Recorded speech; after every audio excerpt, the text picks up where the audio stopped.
এই মুহূর্তে বাংলায় যা ঘটছে তা গণতন্ত্রের ওপর সরাসরি হামলা। আইনের ওপর প্রকাশ্যে আক্রমণ করা হচ্ছে, আর সেই আক্রমণের নেতৃত্ব দিচ্ছে একজন শাসক দলের বিধায়ক। হ্যাঁ দর্শক, এসআইআর শুনানি মঞ্চে আজ যা ঘটেছে তা শুধু একটি ঘটনা নয়, এটা তৃণমূল কংগ্রেসের আসল চরিত্র।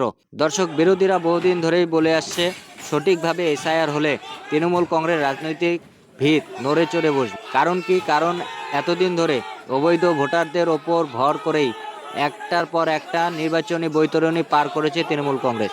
আর এখন যখন নির্বাচন কমিশন সংবিধান মেনে সঠিকভাবে এসআইআর করছে, তখন শুরু হয়েছে বাধা, হুমকি এবং গুন্ডামি। দর্শক, এই যে দৃশ্যটা আপনারা দেখছেন, এটা কোনো সিনেমার দৃশ্য নয়, এটা পশ্চিমবঙ্গের বাস্তব চিত্র।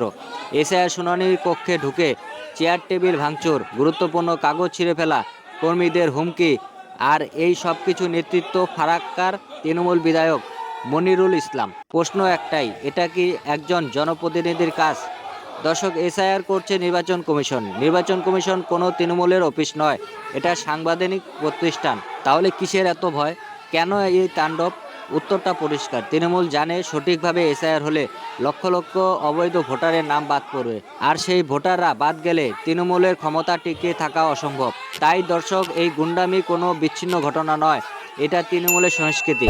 আইন হাতে তুলে নেওয়া, প্রশাসনকে ভয় দেখানো, আর নির্বাচন এলেই সন্ত্রাস।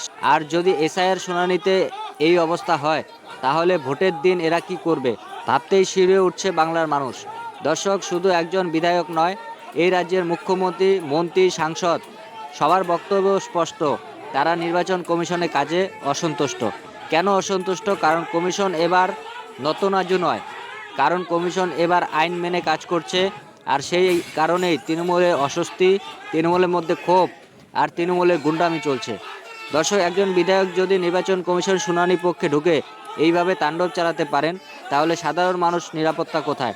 এটাই কি মমতা বন্দ্যোপাধ্যায়ের গণতন্ত্র? এটাই কি তৃণমূলের উন্নয়ন?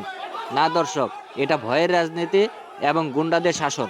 আজ গোটা রাজ্যের মানুষ তাকিয়ে আছে নির্বাচন কমিশনের দিকে।